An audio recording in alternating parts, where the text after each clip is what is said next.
अस्सलामुअलैकुम। अल्केन ये क्या होते हैं? अल्केन ऑर्गेनिक कंपाउंड का एक मजमूआ है और ये ऐसे ऑर्गेनिक कंपाउंड्स हैं जो कि सिर्फ़ और सिर्फ कार्बन और हाइड्रोजन पर मुश्तमिल हैं, जिसे हम हाइड्रोकार्बन के नाम से भी जानते हैं। और ये सैचुरेटेड भी हैं, मतलब इनमें सिंगल बॉन्ड पाए जाते हैं, डबल बॉन्ड कहीं पर भी इसमें नज़र नहीं आता। ये इसी वजह से एडिशन रिएक्शन शो नहीं करते, क्योंकि एडिशन रिएक्शन के लिए डबल या ट्रिपल बॉन्ड का होना ज़रूरी है, और इसमें सिंगल की वजह से ये सब्स्टिट्यूशन रिएक्शन करते हैं। और इसके अलावा कंबस्शन या पायरालिसिस भी शो करते हैं। और ये अल्केन जो हैं ओपन और साइक्लिक दोनों सूरतों में पाए जाते हैं। और अल्केन की वैलेंसी हमारे पास फुली सेटिस्फाइड होती है सिंगल बॉन्ड की वजह से। इसी वजह से वो रिएक्शन इतना तेज़ नहीं करते जितना कि अनसैचुरेटेड हाइड्रोकार्बन यानी डबल या ट्रिपल बॉन्ड वाले ऑर्गेनिक कंपाउंड्स। तो ये इन प्रॉपर्टीज़ को थोड़ा डिटेल में डिस्कस करते हैं। सबसे पहले लिखा है alkane are saturated hydrocarbons. Saturated का मतलब कि इसमें बॉन्ड जो हैं वो सिंगल होते हैं, डबल या ट्रिपल बॉन्ड इसमें नहीं होता, यानी कार्बन कार्बन बॉन्ड जो हैं वो इसमें सिंगल होते हैं, यानी all carbon carbon bonds are single, कहीं पर भी इसमें डबल बॉन्ड नहीं पाया जाता।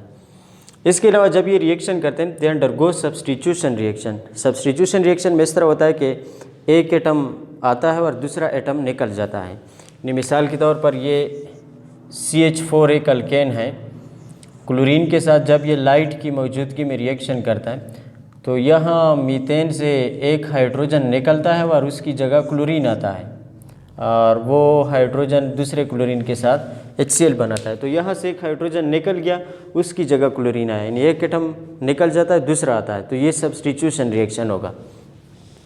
पायरालिसिस भी शो करता है। पायरालिसिस मीन्स अल्केन जो है अगर आप उसे हीट दे दें, एक लॉन्ग चेन अल्केन है, आपने उसको हीट किया तो ये मुख्तलिफ़ जगहों पर इसका बॉन्ड जो है ये टूट सकता है, यानी पीसेस में कन्वर्ट होता है।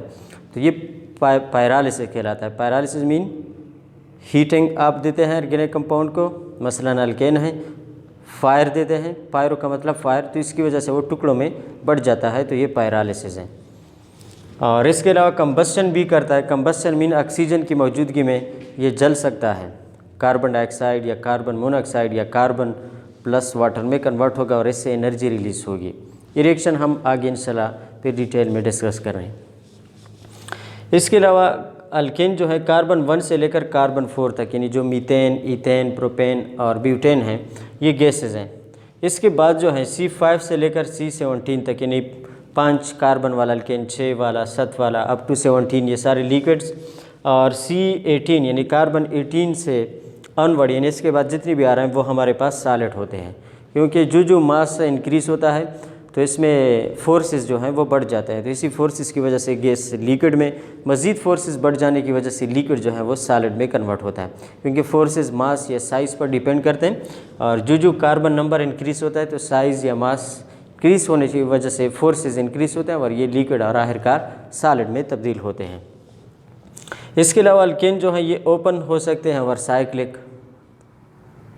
ओपन और साइक्लिक क्या होते हैं? ओपन मसलन 3 कार्बन हैं तो ये इसी तरह अगर मिल जाते हैं, ये ओपन है, और ये 3 कार्बन अगर इसी तरह ये क्लोज रिंग शक्ल बनाए तो ये साइक्लिक होगा।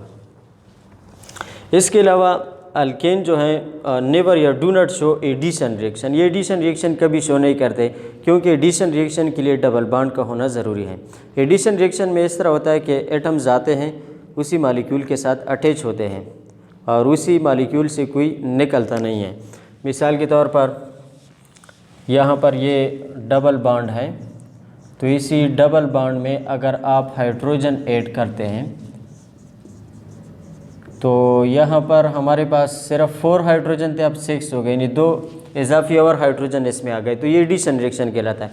यहाँ से कुछ निकला नहीं है इसी कंपाउंड से, बल्कि 2 मज़ीद और आ गए, तो ये एडिशन है। तो इसी किस्म की रिएक्शन अल्केन कभी भी हमारे पास शो नहीं करते। इसके अलावा जनरल फार्मूला जो है CnH2n+2, और याद रहे कि ये ओपन चेन अल्केन का, यानी इसी किस्म के अल्केन का।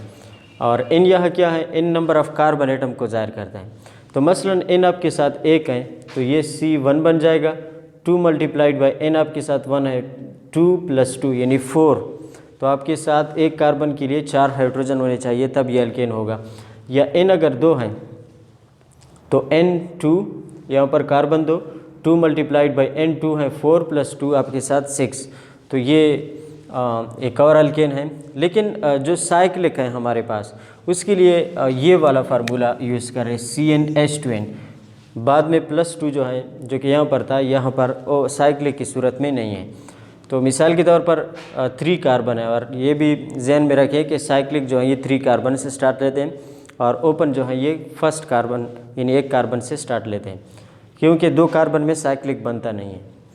तो n अगर आपके साथ 3 है तो C3 2 मल्टीप्लाइड बाई 3 6 यानी C3H6 होगा। तो इसी सूरत में 3 कार्बन 2 4 6 यानी 2 हाइड्रोजन साइक्लिक में कम होते हैं।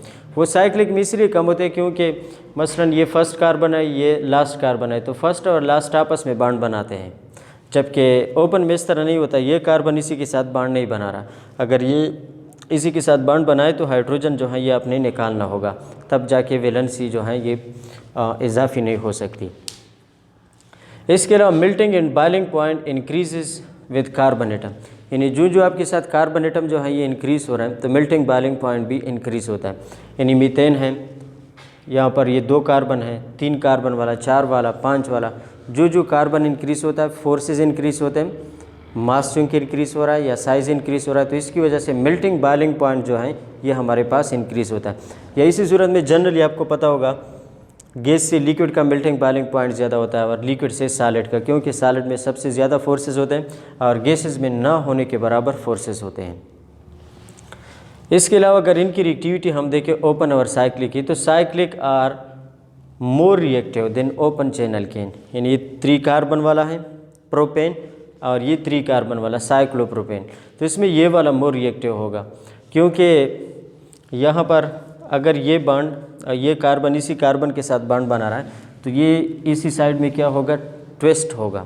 इसी ट्विस्टिंग की वजह से इसमें इजाफी एनर्जी आएगी और इसी इजाफी एनर्जी की वजह से ये क्या करेगा, रिएक्शन को तेज़ करेगा।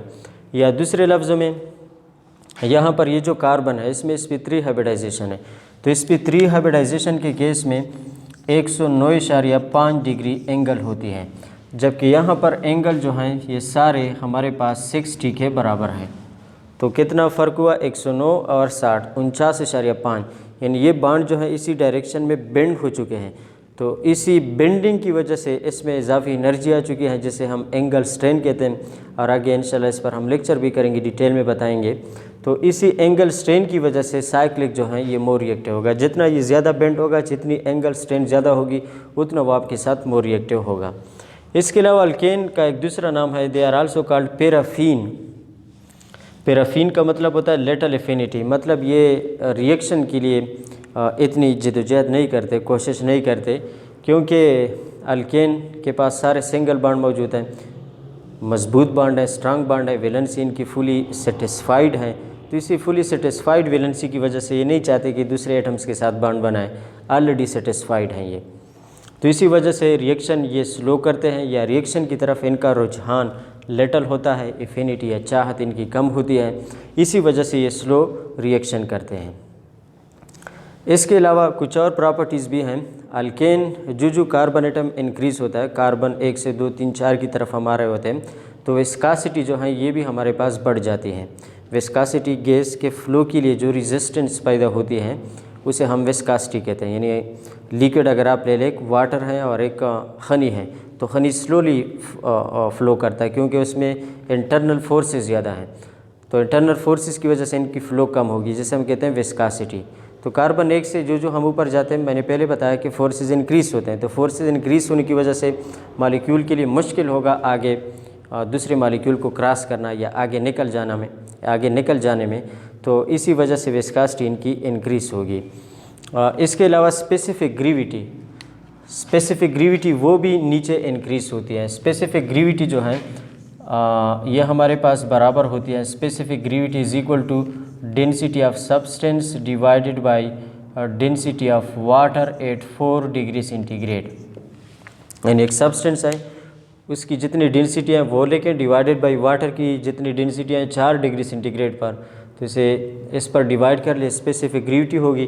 तो स्पेसिफिक ग्रेविटी जो है जो कार्बन एटम हमारे पास इंक्रीज़ होता है क्योंकि डेंसिटी बढ़ जाती है, तो स्पेसिफिक ग्रेविटी ज़ाहिर बात है कि वो भी इसकी वजह से इंक्रीज़ होती है।